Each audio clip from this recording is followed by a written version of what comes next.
नमस्कार, SK media में आपका स्वागत है। मैं हूं अरविंद त्रिवेदी और आज एक खास मौके पर, क्योंकि हर दिन का अपना एक विशेष महत्व होता है, उस दिन एक अलग ऊर्जा शक्ति काम करती है और आज है अंतर्राष्ट्रीय महिला दिवस। आज मेरे साथ यहां पर एक दल बैठा हुआ है, मैं कहूंगा महिलाओं का दल, और एक पुरुष मजबूर हो रहा है इनका साक्षात्कार लेने के लिए, इनसे बात करने के लिए, क्योंकि इन्होंने अपने अपने क्षेत्र में अपना जो अधिकार है उसका सही मायने में प्रयोग किया है और समाज की सेवा शासकीय सेवाओं के माध्यम से कर रही हैं। आप सबका स्वागत है एसके मीडिया के इस हॉल में, इस परिसर में। मैं स्मिता रावल, सहायक परियोजना अधिकारी शहरी विकास अभिकरण में कार्य कर रही हूँ और अभी वर्तमान में जो है मेरे पास टोंक खुर्द सीएमओ का पद कार्यभार भी है, जिसका मैं वहन कर रही हूँ। बहुत बहुत स्वागत है आपका स्मिता जी। मैडम, आप अपना परिचय दें हमारे दर्शकों को। मैं शालू वर्मा, जिला आपूर्ति अधिकारी देवास पे हूँ। जी नमस्कार, मैं मिसेस अर्चना टोकेकर, जिला योजना अधिकारी। मैं रीलम बघेल, जिला कार्यक्रम अधिकारी, महिला बाल विकास। जी नमस्कार, मैं डॉक्टर ममता जुनवाल, विशेषज्ञ आयुर्वेद, ऐश्विंग देवास। स्वागत है मैडम आपका। Thank you. बताएं, आपका दीजिए। नमस्कार, मैं सपना खरते चौहान, मैं सहायक संचालक पिछड़ा वर्ग अल्पसंख्यक कल्याण विमुक्त घुमक्कड़। जी जी। नमस्कार, मैं किरण खराड़े, सीईओ अंत्योदय देवास में पदस्थ हूँ एवं रतलाम और उज्जैन का अतिरिक्त प्रभार देख रही हूँ। शासकीय सेवा में सभी सेवारत हैं और समाज में महिलाओं के तौर पर किस तरह से आप अपना काम कर पा रही हैं, अंजाम दे पा रही हैं, ठीक तरह से दे पा रही हैं या नहीं दे पा रही हैं, या कुछ बाधाएं आ रही हैं, इन तमाम बातों को लेकर सबसे पहले हम शालू वर्मा जी आपसे, नागरिक आपूर्ति विभाग आपके पास है, बड़ा अहम विभाग है, वो अपनी जगह पर है, पर एक महिला के तौर पे क्या सोचती है जिस जगह पर आप बैठी हैं वहां से, अगर अब बोला जाए तो? मैं एज अ फीमेल ऑफिसर खाद्य नागरिक आपूर्ति विभाग को देवास जिले में रिप्रेजेंट करती हूँ और मेरा मानना है कि एक महिला अपने शासकीय दायित्वों के लिए ज़्यादा संवेदनशील होती है और ज़्यादा अच्छे से उसे एग्जीक्यूट भी करती है। अच्छा। और एक पारिवारिक स्थिति में देखा जाए तो शासकीय सेवा में चयन होने के बाद हमें समाज में ज़्यादा अच्छी रिस्पेक्ट मिलती है, फैमिली में भी उसे रिकग्नाइज किया जाता है और हमारा सोशल रिस्पेक्ट और वैल्यू बेहतर होती है। अच्छा। मैं अपने परिवार में बेहतर तरीके से अपने बच्चों की परवरिश के लिए, अपने रिश्तेदारों के संबंध में बेहतर निर्णय ले सकती हूँ।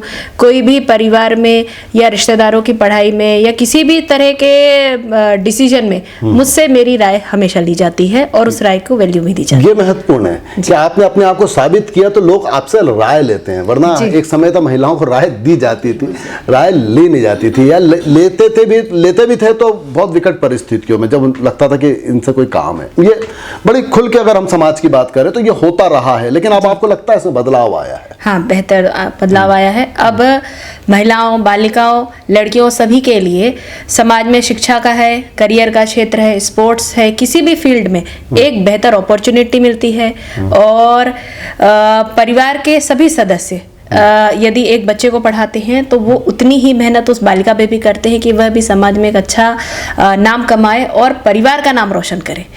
पुरातन सोच नहीं है कि लड़की शादी करके चली जाएगी। मैंने अपने आसपास यही महसूस किया है कि अगर किसी घर में एक लड़की और एक लड़का है तो दोनों को ही बेहतर कंपटीशन की तैयारी, करियर बनाने के लिए परिवार के लोग उसे प्रेरित करते हैं। हाँ जी, आपका खाद्य विभाग है शालू जी, बात मैं आप बहुत अच्छे से बात को आपने कहना चाहिए कि बहुत बैलेंस्ड आपने बात कही और उसमें वो पॉइंट उठाया, लेकिन ये बात आती शहरी क्षेत्रों तक तो है, या आपका नागरिक आपूर्ति विभाग ग्रामीण क्षेत्रों से भी बहुत ज्यादा कनेक्टेड है, तो महिलाओं को ग्रामीण क्षेत्रों में आप देखती तो वहां उनका शिक्षा का स्तर या अधिकारों की बात अगर हम करें तो किस तरह से देखती हैं?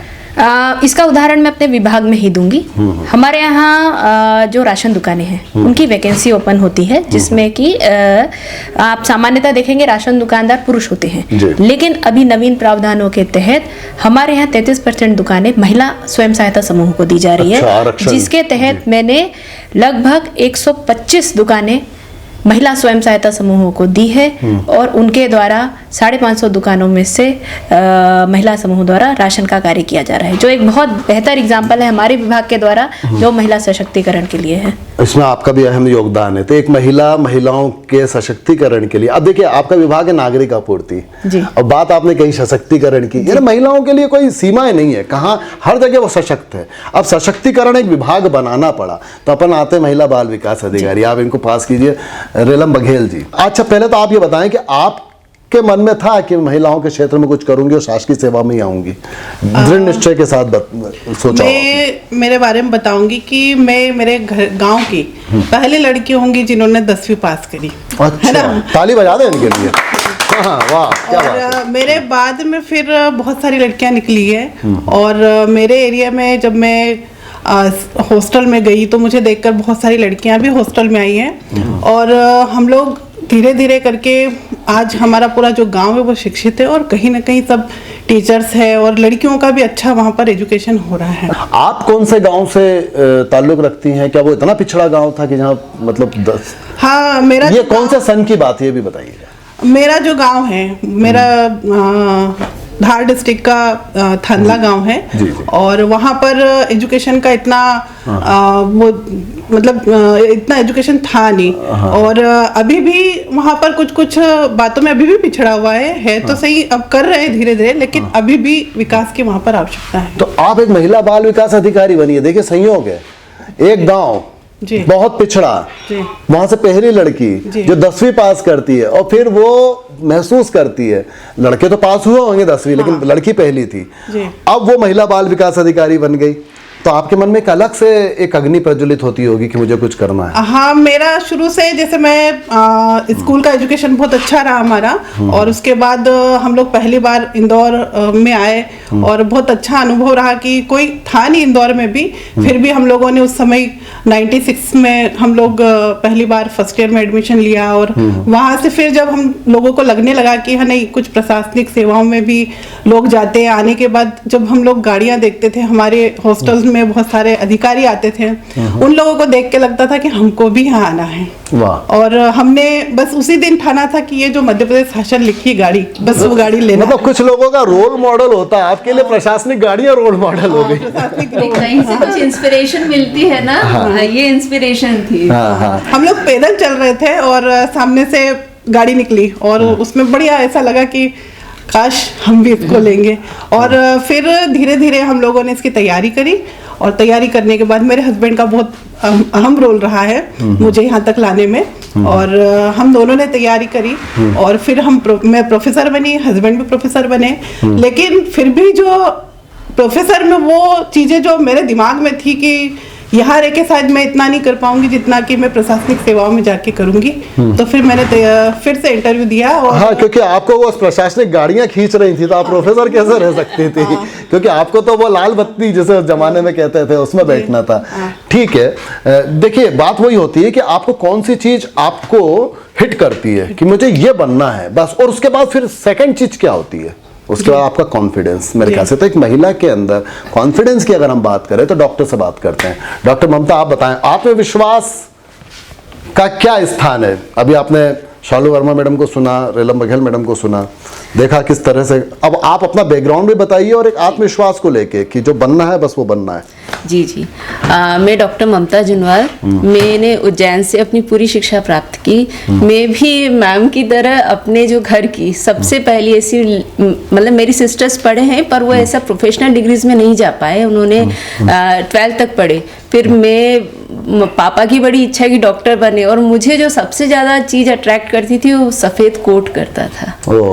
और मतलब रियली मुझे ड्रीम्स आते थे इसके, मतलब ये डॉक्टर बनने का सपना, और जो पूरे करते हैं ना वो एक डॉक्टर ही समझ सकता है। तो पापा बस बायोलॉजी लिया और टूट पड़े पीएमटी के एग्ज़ाम के लिए। सिलेक्शन हुआ, बीएमएस डिग्री के लिए सिलेक्शन हुआ। तो शुरू में थोड़ा सा लगा, डेफिनेटली जब आप एमबीबीएस की तैयारी करते हो तो नहीं, कोई दिक्कत नहीं। फिर बीएमएस की डिग्री में बहुत अच्छा फाइट किया, हमेशा टॉप आए।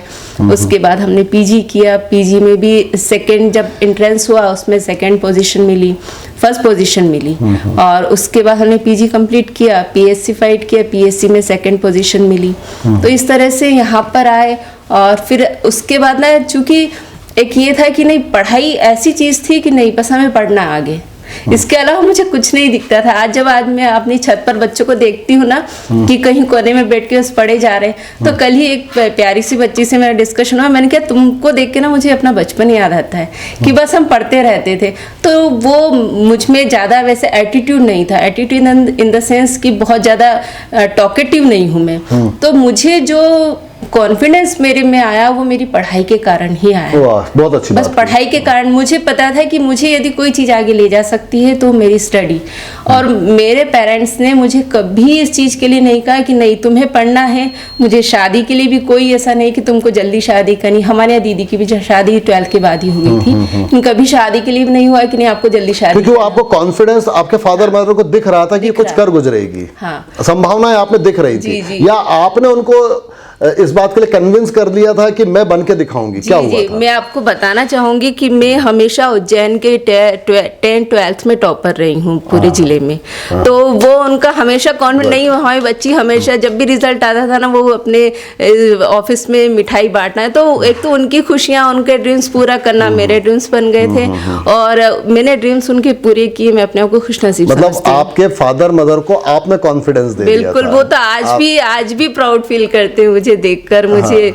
और यही चीज जो मेरे कजिन्स थे वो सब लोग आज MBBS डॉक्टर थे। मेरे 4 कजिन्स MBBS डॉक्टर। मतलब आपसे प्रेरणा लेके वो बोलते हैं घर में एक डॉक्टर होता है तो उसके पीछे एक लाइन लगती है डॉक्टर। सर वो बोलते हैं कि हम जैसे कि वो एक मेरा भाई थोड़ा सा उसमें भी है, कलाकार भी है, आर्टिस्ट भी है वो। तो वो ये कहता है बोले जैसे मिथुन चक्रवर्ती डिस्को डांसर है, बहुत अच्छे डिस्को डांस नहीं कर पाते पर वो पिलर है इसके कि जो आज की डांसिंग के। बोले दीदी आप हमारे यहाँ की मिथुन चक्रवर्ती की, आपने हमको वो दिशा दी।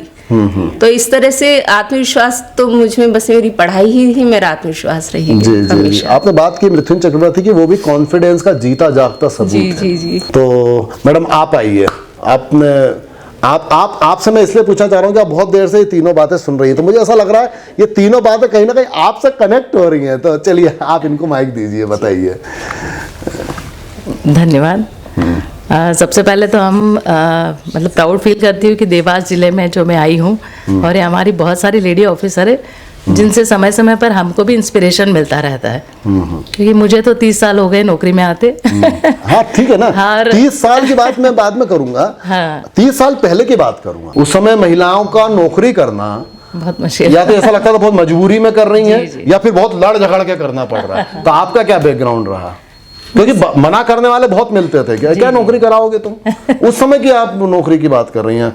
आप स्मिता रावल मैडम का भी वही दौर रहा है, तो आप दोनों से मैं पूछता हूँ। हाँ, जी नहीं सर, मेरा तो स्पोर्ट्स कोटे से अपॉइंटमेंट। अच्छा, स्पोर्ट्स कोटा, अरे वाह, वेरी गुड। चलिए ताली इनके लिए बजा दे। खिलाड़ी, मैं तो 90 तक पे अटक गया। मैं सोच रहा था आपने बहुत लड़ झगड़ के पाया होगा, आप तो बल्कि मैदान जीत के निकल के आई हैं। सर मेरे को जब 89-90 का विक्रम अवार्ड मिला जब स्टेट गवर्नमेंट का, एक नई बात बता दी भैया, ये महिला दिवस है, अंतर्राष्ट्रीय महिला दिवस में 87 to 90 की नारी बात कर रही हैं आपसे और वो कह रही है विक्रम अवार्ड। बहुत अच्छी बात है। तो 89-90 में जब विक्रम अवार्ड मिला तो हम लोग को स्पोर्ट्स कोटे में डायरेक्ट सिलेक्शन हो गया सर।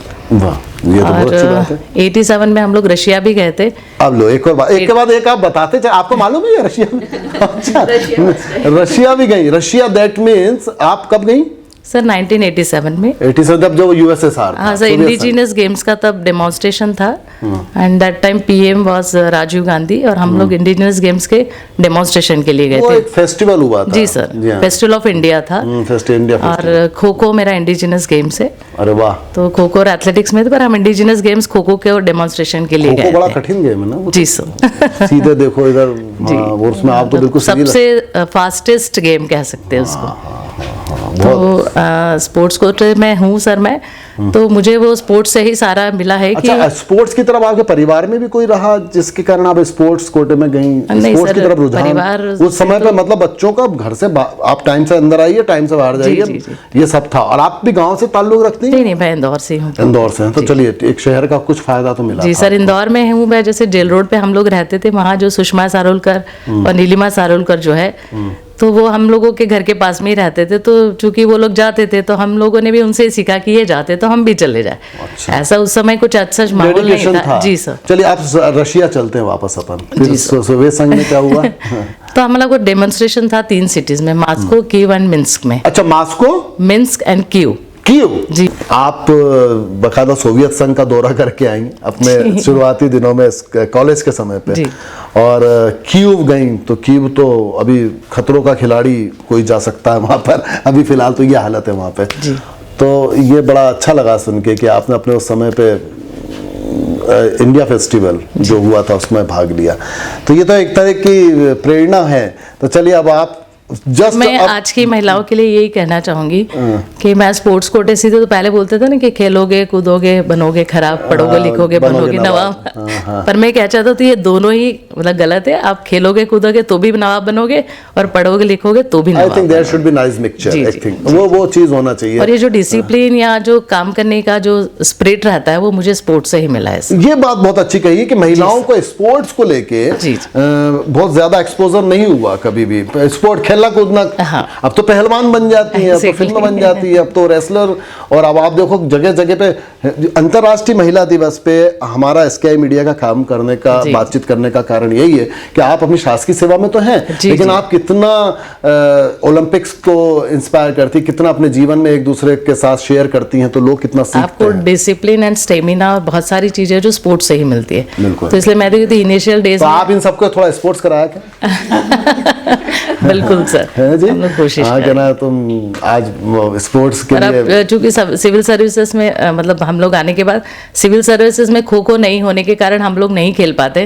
अदरवाइज कोशिश तो रहती है कि कहीं ना कहीं पार्टिसिपेट करें।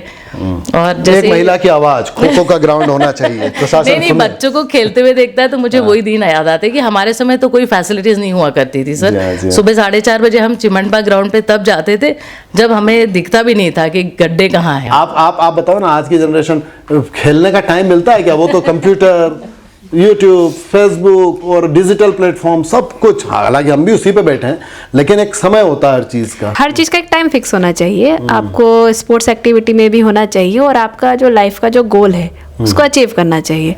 आप अगर पूरे दिन यूट्यूब, फेसबुक और इंस्टा चलाएंगे तो वो इतना आपके करियर को कहीं नहीं ले जाता। एडिक्ट ना बने उसके। एडिक्ट नहीं बने, थोड़ा सा देखें, टाइम फ्री टाइम पे देखें, पर आपका जो डेडिकेशन है, जो गोल है, उस पर जरूर फोकस करें। बिल्कुल सही बात है। और वो उसमें स्पोर्ट्स भी अपनी एक अहम भूमिका निभाता है। आइए सपना मैडम, आप आइए, क्योंकि मैंने इसलिए बोला कि आपका 30 साल अब 30 साल के सामने 2, अब स्मिता रावल मैडम इसके बाद बताएंगी और क्या। फिर आप सीनियर जूनियर का इतना बढ़िया कॉम्बिनेशन बना अंतर्राष्ट्रीय महिला दिवस में, हर तरह का अनुभव है। आपने कैसे अपनी मंजिल पाई है, या एक बात, मंजिल पाई है या जो पाना था वो नहीं पा सके, क्या है सपना? पूरी बात खुल के बताइए। मैं भी मैडम की बात से सहमत हूँ, शालू मैडम की बात से, कि जो भी मतलब अति सर्वते वर्जित है। ये बात है कि अगर आप किसी भी चीज़ को अति रूप में यूज़ करेंगे तो आप अपना लक्ष्य प्राप्त नहीं कर सकते। बिल्कुल ठीक है। मैं भी ऐसे बैकग्राउंड से आई हूँ जहाँ पर महिलाओं को पढ़ने से ज़्यादा ये सोच रखते हैं लोग कि बस पढ़ाई हो गई, ग्रेजुएशन हो गया, अब लड़का ढूंढो इनके लिए शादी हाँ, ठीक करना है, ठीक है। लेकिन मेरे माता पिता की सोच बड़ी अच्छी थी कि उनका ये उद्देश्य था कि मेरी बेटी को कहीं ना कहीं मैं अच्छी अच्छा, एक महिला या एक आप युवा हैं, बताइए कि इस उम्र में भी यदि आपको कैसा लगता है कि कोई बोले कि नहीं अब तो शादी कर लो, अब कोई नौकरी की जरूरत नहीं है, तो क्या महसूस करते हैं ऐसे समय पे आप लोग? क्या आपने रिएक्शन क्या दिया होगा कि अगर किसी ने बोला भी होगा परिवार में? नहीं, बोला गया था। हाँ। कई लोगों ने बोला था। हाँ। लेकिन मेरा उद्देश्य यही था कि मुझे कुछ करके दिखाना ये आपने है। बिल्कुल बोला मैंने सबको। हाँ, ये समय आएगा जब लेना। हाँ, हाँ। तो कहीं ना कहीं ये मुश्किलें सबको फेस करनी पड़ती है, चाहे वो शालू मैडम हो या रेलम मैडम हो। इन्होंने भी ये दौर देखा होगा कि इनके ऊपर पढ़ाई से और करियर से ज्यादा शादी का प्रेशर रहा होगा। जी जी जी। लेकिन सबने हार नहीं मानी और अपना लक्ष्य प्राप्त जो लक्ष्य प्राप्त, मतलब झुके नहीं आप। झुके नहीं। हाँ, अधिकतर लोग यही होते हैं कि चलो अब कब तक अपन, चलो ठीक है, सरेंडर कर देते हैं। या कुछ लोग कहते हैं शादी के बाद पढ़ लेना, वो पढ़ाएंगे, तो ऐसा भी तो होता है किसी के साथ। मैडम आप बताइए ना, अब आप देखिए इस बात को आगे बढ़ाइए आप। मैं बताना चाहूँगी, चूंकि मैं इन सबकी सीनियर हूँ। हाँ, सबसे ज्यादा सीनियर तो आप ही हैं। हाँ, मैं वास्तव में अपने फादर को धन्यवाद दूंगी जो बहुत छोटी पोस्ट पे थे। आप सन के साथ बताइए कितना। मैं 92 में जॉब में आई। और चूंकि मैं एवरेज स्टूडेंट थी, पढ़ने में बहुत अच्छी नहीं थी, कभी सेकंड और थर्ड से ऊपर आई नहीं। क्योंकि उसके बावजूद आप यहाँ हैं। हाँ, लेकिन फादर का ये था कि आज मेरा है कल तुम्हारा है, जो बोगे वही पाओगे। और चूंकि बहनों में मेरी 3 बहनें छोटी थी, तो उनके लिए मुझे कुछ बनना था कि अगर मेरी लाइन अच्छी रहेगी तो मेरी छोटी बहनें अच्छी रहेगी। बहुत अच्छी बात है। और यही चीज़ थी कि जब छोटी पोस्ट पे उस वक्त ये था कि सैलरी काफ़ी कम थी, गवर्नमेंट स्कूल में पढ़ना है और पढ़ के आपको कुछ करना है, परिवार के में कोई सपोर्टर तो थे नहीं और 3 भाई थे। जी हाँ, क्योंकि उस वक्त ये था कि बच्चों के लिए लाइन थी। हम 7 भाई बहन थे, 3 छोटी बहन 3 बड़े भाई, और उसमें एक एवरेज स्टूडेंट जिसको रेगुलर कोई बुक्स भी अवेलेबल नहीं होती। लेकिन चूंकि फादर के विचार इतने बढ़िया थे कि मेरे बच्चे नाम रोशन करेंगे, और वास्तव में हम सब लोगों ने आज भी नाम रोशन किया। 7 बच्चे हैं, 7 बच्चे हैं, 7 ने अच्छे जॉब में और सब ऑफिसर हैं। सबसे बड़ी चीज ये है कि ट्राइबल बेल्ट में एक छोटे से परिवार में इतने सब भाई बहन रहे हैं, एक कमाने वाला हो, उसके बाद सब ऑफिसर बने। तो मेरे फादर के लिए बहुत बड़ी मिसाल थे हम। बहुत बड़ी बात है। और आप बहनें कितनी थी? मेरी 3 छोटी बहनें थी और 3 बड़े भाई थे। अच्छा। और मतलब सभी गवर्नमेंट बहनों में सबसे बड़ी आप ही सबसे बड़ी बहन मैं थी, और 3 बड़े भाई थे। तो थोड़ा सा एक घर में दबाव, भाई का एक इन्फ्लुएंस होगा ना, और बहुत ज्यादा दबाव था कि डोमिनेट तो होती होंगी थोड़ी बहुत, हमेशा तुम लोग इधर नहीं जाना, उधर नहीं, और फिर ट्राइबल बेल्ट में और सबसे बड़ी चीज हमारे साथ ये थी कि हम अगर बड़े भैया को देख रहे हैं तो हमारे सर की बिंदी हट जाती थी। और वो चीज आज भी है, इस उम्र में आने के बाद भी अगर बड़े भैया के सामने मेकअप करके निकलते हैं और बड़े भैया के दर्शन हुए तो हम लोग डायरेक्शन चेंज कर लेते हैं। हाँ, वो रिस्पेक्ट भी होता है। लेकिन उसके बावजूद भी बड़े भैया को ये तो लगता होगा ना कि आप 3 जिले संभालती हैं। मतलब मैं आपको सपना मैडम, आप थोड़ा सा माइक लीजिएगा, थोड़ा पास में रखिए, मैडम भावुक भी बहुत हो रही है। भावुक हो रही है, कोई बात नहीं। देखिए, जमाना याद करते हैं, आज का दिन ही वही है। और आज अपन अंतरराष्ट्रीय, आप अपने अचीवमेंट से आपने जो प्राप्त किया है, जो संघर्ष किया, उससे जो पाया है, उसमें निश्चित रूप से पिताजी का, माताजी का जो साथ मिला है, और वो ट्राइबल बेल्ट में, उनको निश्चित तौर पे बड़ी श्रद्धा से याद करना चाहिए। नहीं, जब मेरी 92 में जॉब लगी तो मेरे फादर मुझे लेने जब आए, और गवर्नमेंट गाड़ी में जब मैं बैठी, तो मतलब मैं तो कम रोई, मेरे पापा ज्यादा रोए कि मेरी बेटी जो, मतलब हम लोग के पास साइकिल भी नहीं थी। हाँ, जब मैं जॉब में थी तो हम लोग बस से जाते थे स्कूल या ऑफिस में। और जब मैं फर्स्ट टाइम जॉब मतलब ऑफिस गई तो मुझे आज भी याद है कि मेरे फादर मुझे देख नहीं पा रहे थे कि मेरी बेटी एक ऑफिसर बन के जा रही है। तो स्वाभाविक है कि वो चीज। कौन से गांव, कहाँ से ताल्लुक रखती है मैडम आप? मैं धार के पास एक रिगनौद गांव है। जी जी। पर चूंकि मेरा पूरा एजुकेशन इंदौर का है, ताली बजाना चाहिए। देखिए, गांव के पास की एक महिला, गांव के पास, गांव में आप भले शहर में आ गई हो, आपके मदर फादर ठेठ एक गांव के पृष्ठभूमि से रहे, और वहां से उन्होंने वो बुलंद इरादा रखा कि मेरे लड़के ही नहीं, मेरी लड़कियां भी। देखिए, समाज ऐसे ही आगे बढ़ता है। समाज में एक तरफ निराशा का बादल सामने दिखता है, तो दूसरा आशा की किरणें बादल को चीर फाड़ देती हैं। ऐसे तो हमको उन उदाहरणों की तरफ जाना चाहिए। हमको आप जैसे, यानी जनरेशन जो आज की देख रही है, उनके सामने इस तरह के उदाहरण सामने आएंगे तो उनको आगे का रास्ता आसान तो ना भी हो, तो भी फिर वो मतलब अपना डेडिकेशन लेके, अपना संकल्प शक्ति लेके, और सही वारण्य में नारी शक्ति बन के आगे बढ़ सकती हैं। तो ये आपने अभी बातचीत अनौपचारिक चल रही थी। अभी आप कितने जिले संभाल रही थी, आप बता रही थी? मैं अभी 3 जिले देख रही हूँ, उज्जैन, रतलाम, देवास। उज्जैन चूंकि संभाग भी है तो वहाँ वर्कलोड भी ज़्यादा होता है और टारगेट भी ज़्यादा होता है, लेकिन मैं तीनों जिलों में 100% अचीवमेंट दे रही हूँ। देखिए, ये मैं यही कहना चाह रहा हूँ कि मैं आज इसलिए सारी बातें सकारात्मक करना चाहता हूं कि वुमेन्स डे पे चुनौतियां तो आई हैं, और आपने अपनी बातों में अनौपचारिक बतला दिया कि क्या क्या चुनौतियां हमारे को आई। स्वयं भी बतलाएं ना कि हमने कैसे कैसे हर्डल्स को क्रॉस किया है। तो आप जानेंगे तो वास्तव में बहुत अच्छा रहेगा। और दुनिया भी छोटी होती चली गई, शालू मैडम ने मानेगी, हमारे अंदर इंफॉर्मेशन बहुत तेजी से एक से दूसरे ट्रांसफर होती रही, तो हमको लगता रहा कि दुनिया कहाँ है। तो सरकार भी कहीं ना कहीं मजबूर होती रही, शासन की योजनाएं भी कि भाई दुनिया इतनी छोटी हो गई है और सबको सब कुछ मालूम है अब। तो अब हमको वो सब देना पड़ेगा, अब महत्वाकांक्षाएं बढ़ गई हैं लोग। नहीं, अब तो हमारे एरिया में कलेक्टर भी बन गए हैं, डिप्टी कलेक्टर बहुत सारे हैं, डीएसपी भी बहुत सारे। महिलाएं भी कितने? महिलाएं भी मेरी फैमिली में हम लोग, मेरे यहाँ पर डॉक्टर है, डीएसपी है, और हमारी फैमिली में अब ये स्थिति हो गई है कि अब खेती करने के लिए घर में कोई नहीं बचे। अच्छा, सब बाहर निकल गए। हाँ, और जब त्योहार होता है तो सब लोग इकट्ठे होते तो लगता है कि नहीं, ये गांव कौन सा गांव आ गया है। मतलब हर घर में एक एक गाड़ी खड़ी है। हाँ, तो दुनिया अच्छा लगता है कि गांव में भी आज इतना विकास हो, विकास है, सड़कें पहुंची हैं, विकास सड़कें पहुंची है, एजुकेशन पहुंचा है। कुल मिला के इस अगर देखा जाए तो बहुत कुछ अच्छा भी हुआ है, लेकिन जो बहुत कई जगह ऐसी है जहाँ दुरुस्त करना बाकी है।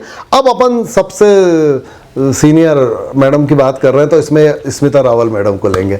मेरे बगल में बैठी हैं, दिया था कि मुझसे पहले मत बुलवाना, तब मैं आपसे सबसे आखिरी में बुलवा रहा हूँ। पास में मैं अभी मेरा मतलब यहाँ शहरी विकास अभिकरण में सहायक परियोजना का काम मैं देख रही थी, पर अभी पिछले 9 तारीख को ही जो है मुझे कलेक्टर साहब ने आदेश दिया है कि टोंक का जो है वो कार्य देखना है।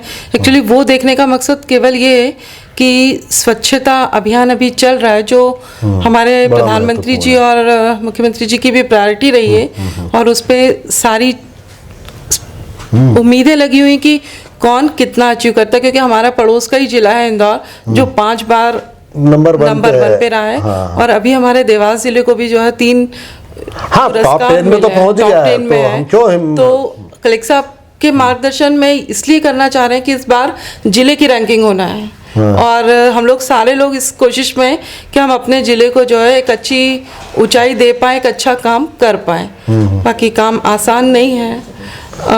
तो देखिए, काम आसान नहीं है। स्मिता मैडम, आप स्पोर्ट्समैन रही हैं, कौन सा खेल खेलती थी आप? खो-खो। खो-खो, आप भी खो-खो खेलती थी?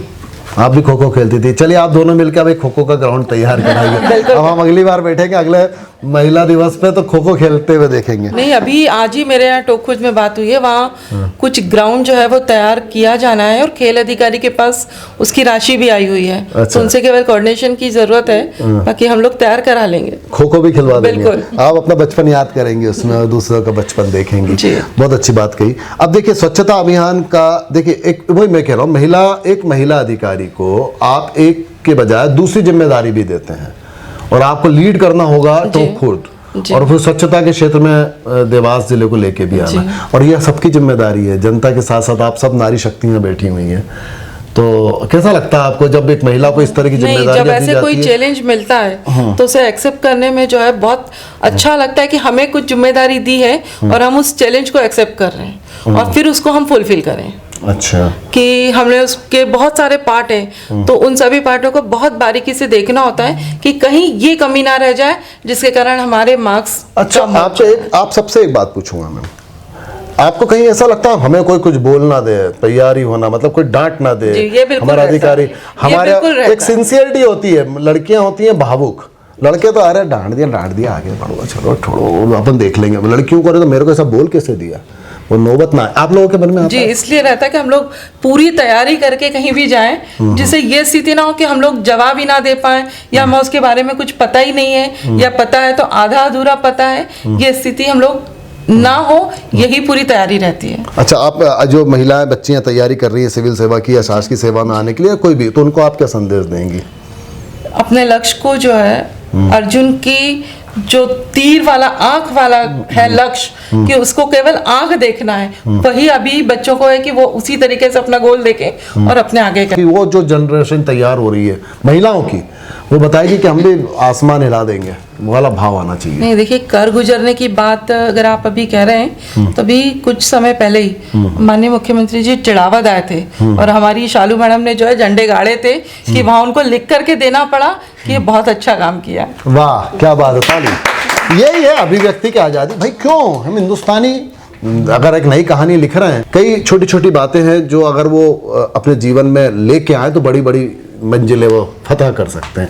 तो शालू मैडम, आप बताएं कि चुनौतियां जो आती हैं अभी आपके जो, क्योंकि अभी आपको मुख्यमंत्री, वो क्या मामला है, और एक्चुअली अभी चिड़ावत में रिसेंटली सीएम साहब ने विजिट किया था, Yeah. तो उसमें राशन दुकान का इंस्पेक्शन भी किया था। तो हमारी अब राशन दुकान पॉज मशीन से चलती है, सारा डिटेल्स ऑनलाइन होता है।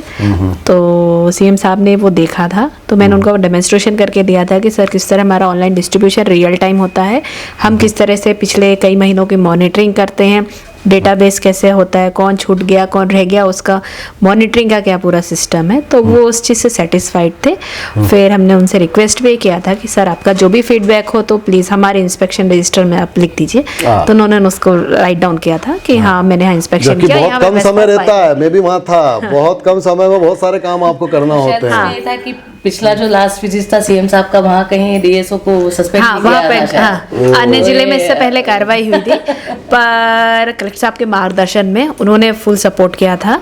और कलेक्टर साहब इस मामले में बहुत ही जेंटलमैन है, वो हमेशा हमें काम की फ्रीडम देते हैं और इस चीज़ को रिकग्नाइज भी करते हैं। एक अच्छा लीडर मिल जाता है तो आप लोगों का कॉन्फिडेंस लेवल बढ़ जाता है। और फिर मैं कहूँगा कि देखिए क्या है शालू मैडम, आप सबसे मैं अंत में आप बात को लेके जाता हूँ। बहुत अच्छी बात आपने सभी का प्रतिनिधित्व कर दिया कि कॉन्फिडेंस है, अपने काम पे भरोसा है, तो आप एक सीएम से भी लोकतंत्र में लिखवा सकते हैं कि लिखिए सर। क्यों नहीं, मैंने काम किया तो मुझे फीडबैक चाहिए जी। और एक महिला अगर ये कह देती है कि अब मुझे फीडबैक चाहिए, अच्छा यहाँ पे ऐसा नहीं लगता महिला होने का फायदा भी मिल गया? शालू मैडम कह रही है तो लिख दे, पुरुष होता तो। मेरी इच्छा हो रही थी कहने की कि इस डिबेट का विषय है कि महिला मतलब होने के आपको क्या क्या चुनौतियां करनी पड़ी, पर अगर हम पर्सनल बात करें तो मैंने तो इसे एज ए एडवांटेज ही लिया है। और लाइफ में मुझे उसके लिए मेरे पेरेंट्स ने, मेरे ग्रैंड पेरेंट्स ने हमेशा मुझे इसके लिए सपोर्ट किया है कि नहीं बेटा आपको परिवार का नाम गौरव करना है, और हमें हमेशा सपोर्ट मिला है। तो मैं इसे डिसएडवांटेज नहीं मानती बिल्कुल भी। नारी को देवी माना, और नारी देवी हैं, भारत माता की जय हम कहते हैं, नारी देवी हैं, माँ दुर्गा की बात करें हम सभी लोग, है ना, तो हम उनको देवी मान लिए। और या फिर हम वहाँ पहुँच गए जहाँ पर हम डोमिनेट करते हैं कि तुम अबला हो।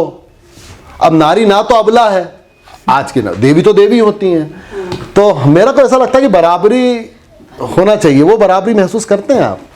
हाँ, अगर मेरी बात है तो मैं तो महसूस करती हूँ। हाँ, पर अगर अपने से मैं हटके बोलूँ, क्योंकि यहाँ हम सभी समाज का प्रतिनिधित्व कर रहे हैं महिलाओं के लिए, तो मैंने देखा है कहीं कहीं महिलाओं को समस्याएं फेस करनी पड़ती है। और लेकिन है कि चुनौतियों से डरना नहीं चाहिए। मैं महिला बाल विकास से ज्यादा बात इसलिए नहीं कर रहा शालू मैडम, ये तो बहुत अच्छा भाषण दे सकती हैं। आंगनवाड़ी संभालती है, आंगनवाड़ी कार्यकर्ता संभालती है, महिला आंगनवाड़ी की सहायिका हैं, सेक्टर इंचार्ज हैं, सब जगह महिला ही महिलाएं हैं, और उनकी तकलीफ और दुख दर्द भी आप देखती हैं। नहीं, मैं मैडम से एक बार ऐसे बात भी हुई थी कि मैडम जब अपनी टीम को लीड करती हैं तो पूरी फीमेल्स होती है, वो बहुत ही पोलाइटनेस और बहुत ही अच्छे से करते हैं। मेरा जो वर्क फील्ड है ज्यादातर मेल ओरिएंटेड है। मेल ओरिएंटेड, आपको बहुत चुनौतियां ज्यादा हैं आपके साथ। राशन है, या आप अगर आज का एक समय का एक है ज्वलन मुद्दा किसान, मैं किसानों से उपार्जन भी हमारे यहाँ होता है। और वो मल्टी डिपार्टमेंट के बीच में हमें ऑर्गेनाइज करके कोऑर्डिनेट करना पड़ता है। तो मैं तो बहुत सख्त लहजे से काम कराती हूँ। जरूरी भी है, जहाँ सख्ती है वहाँ सख्ती है। एक बात और है, मैं अपनी बात रखना चाहूंगी कि मैडम पुरुषों के साथ काम करा, मतलब पुरुषों से भी काम कराती है। मेरे साथ सबसे बड़ी प्रॉब्लम यह है कि मेरी जो टीम है वो टीम पूरी गांव स्तर की है ना। और अभी भी जैसे आप देखोगे कि महिला बाल विकास के कार्यकर्ता हर गांव में फैली है, और जितना नेटवर्क हम लोगों का रहता है उतना नेटवर्क हर डिपार्टमेंट का नहीं रहता है। उसके उनके साथ अलग चुनौतियां, इनके साथ अलग चुनौतियां हैं। अब क्या होता है कि हर योजनाओं की जो अगर ग्राउंड लेवल की कोई भी रिपोर्ट चाहिए तो फिर वो कार्यकर्ता से ही लेना पड़ती है। तो मैंने तो शुरू से जब से डिपार्टमेंट में आई हूँ तो मैंने एक काम ये उठाया है कि मेरी कार्यकर्ता किसी से कम नहीं है। सबसे पहले आपको सबल बनना पड़ेगा। आप अगर सक्षम हो गए हैं तो फिर आप दूसरी नारियों को भी सक्षम करोगे।